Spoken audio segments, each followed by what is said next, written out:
बुद्ध का एक बहुत अनूठा वचन है कि आकांक्षा सोच विचार के करना, क्योंकि आकांक्षाएं पूरी हो जाती। जिसे तुम चाहते हो वो आ ही जाता है, देर अबेर। आकांक्षा सोच समझ के करना। अगर धन मांगा, धन आ जाएगा, एक दिन आ ही जाएगा।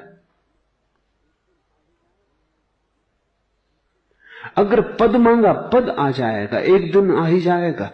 क्योंकि आदमी जो चाहता है धीरे धीरे उस तरफ खिंचता चला जाता है। जिसकी आकांक्षा होती है उसका प्रयास भी होने लगता है, जिसका प्रयास होता है उसकी प्राप्ति भी होने लगती है। सोच के मांगना, क्योंकि जो मांगा है वो मिल जाता है। विचार के मांगना, नहीं तो पछताओगे, नहीं तो रोओगे, क्योंकि इतने दिन मांगने में गए, इतने दिन जो मांगा उसको इकट्ठा करने में गए, अब वो मिल गया और कुछ भी नहीं मिला, कुछ और मांग लिया होता। प्रमाद में मत लगे रहो। पूरी जिंदगी जिसे तुम जिंदगी कहते हो एक गहरी नींद है, जिसमें तुम करते बहुत हो, होता कुछ भी नहीं, चलते बहुत हो, पहुंचते कहीं भी नहीं, जिसमें तुम सिर्फ मरते हो, जीते नहीं। कामरति का मत गुणगान करो, मत गुणगान करो वासना का, क्योंकि जितना तुम गुणगान करते हो अपने ही गुणगान से प्रभावित होते चले जाते हो। आदमी आत्म सम्मोहन में गिरता है। तुमने कभी सोचा, तुम जिस चीज का गुणगान करते हो वही चीज तुम्हारे मन में समाने लगती। गुणगान तुम्हारा ही तुम ही को प्रभावित कर जाता है। बुद्ध और महावीर दोनों ने कहा है, काम कथा मत सुनो। लेकिन काम कथा ही लोग देखते हैं, सुनते हैं। फिल्म हो कि रेडियो हो कि किताब हो कि उपन्यास हो कि कविता हो, लोग काम कथा ही सुनते और पढ़ते हैं। और फिर जब काम वासना जोर से पकड़ती, घबराते, तब कहते हैं ये तो बड़ा मुश्किल है, इससे छुटकारा कैसे हो। उसी को आरोपित करते, उसी को सींचते, उसी को संभालते। और जब संभल जाती है और जब सारे जीवन को जकड़ लेती, तो फिर चिल्लाते हैं, चीखते हैं कि इससे छुटकारा कैसे हो। काम वासना वस्तुतः कुछ भी नहीं, सम्मोहन है।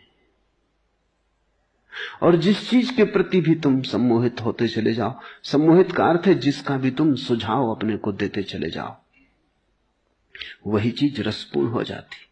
रस आदमी स्वयं डालता है। रस वस्तुओं में नहीं, तुम डालते हो। इसलिए प्रत्येक संस्कृति, प्रत्येक सभ्यता अलग अलग तरह की चीजों में उत्सुक हो जाती है। पर जिसमें उत्सुक हो जाती है उसी में सौंदर्य और काम वासना का जन्म हो जाता है। हजारों संस्कृतियां जमीन पर रही, उन्होंने अलग अलग चीजों में सौंदर्य देख लिया है। जिसने सौंदर्य देखना चाहा है वहीं दिखाई पड़ गया है।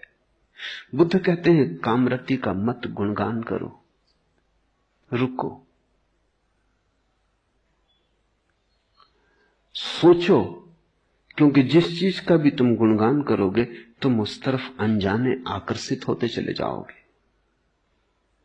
आदमी अपनी ही बातों से प्रभावित हो जाता है। तुमने कभी देखा, रास्ते में अंधेरे में किसी गले कूचे से गुजरते हो, अकेले हो, डरते हो, गीत गुनगुनाने लगते हो या सीटी बजाने लगते हो। क्या फायदा सीटी बजाने से? तुम्हारी सीटी है कोई, इससे कुछ सार तो ना हो जाएगा।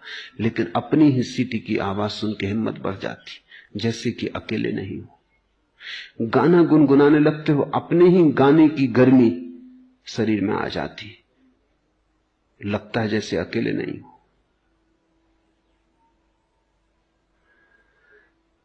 तुमने अपने जीवन को अपने ही सुझावों से भर लिया है। तुम उन्हीं में गिरे हो, उन्हीं में दबे हो। तुम्हारा सुझाव ही तुम्हारा संसार है। तुम्हारा आत्मसम्मोहन, ऑटो हिप्नोसिस ही तुम्हारा संसार है।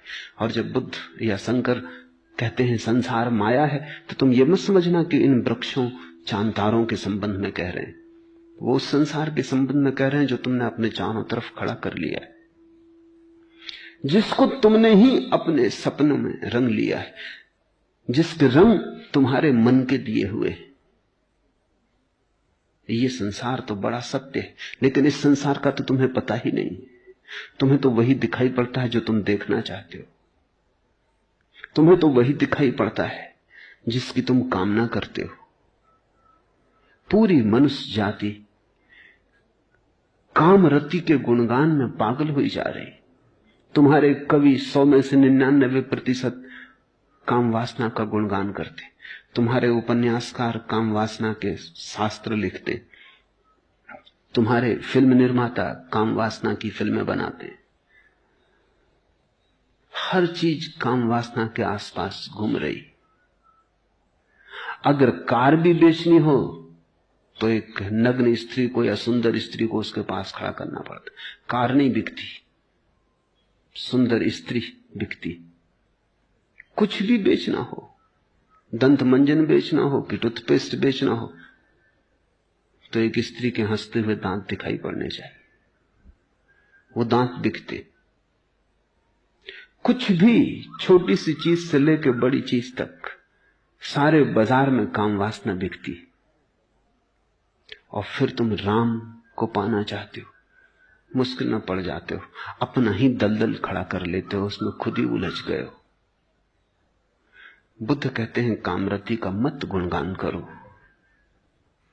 क्योंकि वो गुणगान तुम्हें सुलाएगा, वो लौरी बन जाएगा और तुम प्रमाद में डूब जाओगे।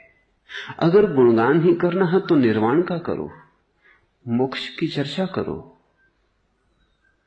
अगर गुणगान ही करना है तो सत्य का करो, सपनों का नहीं। लेकिन सत्य को सुनने को कौन आता है? सत्य का गुणगान सुनने की किसको इच्छा है?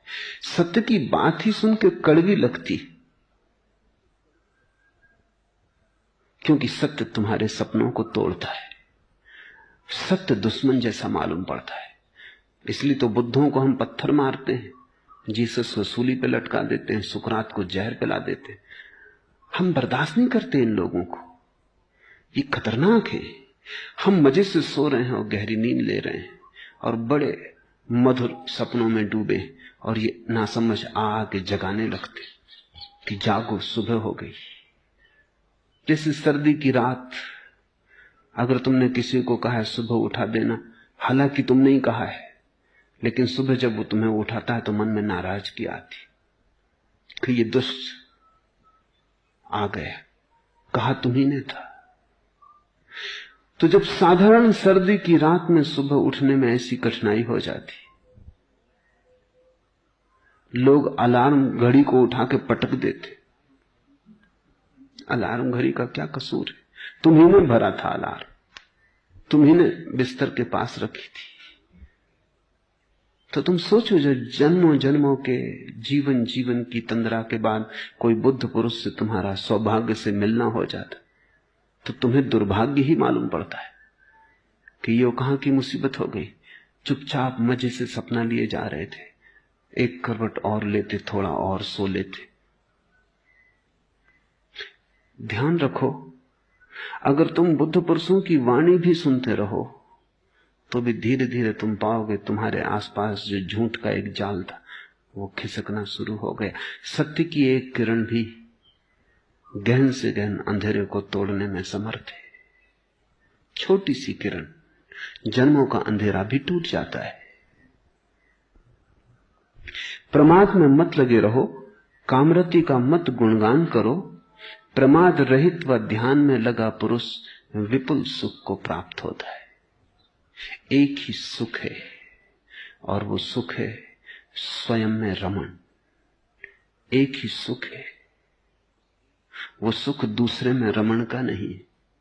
काम वासना का सार है दूसरे में सुख की आशा, ध्यान का सार है स्वयं में सुख की खोज।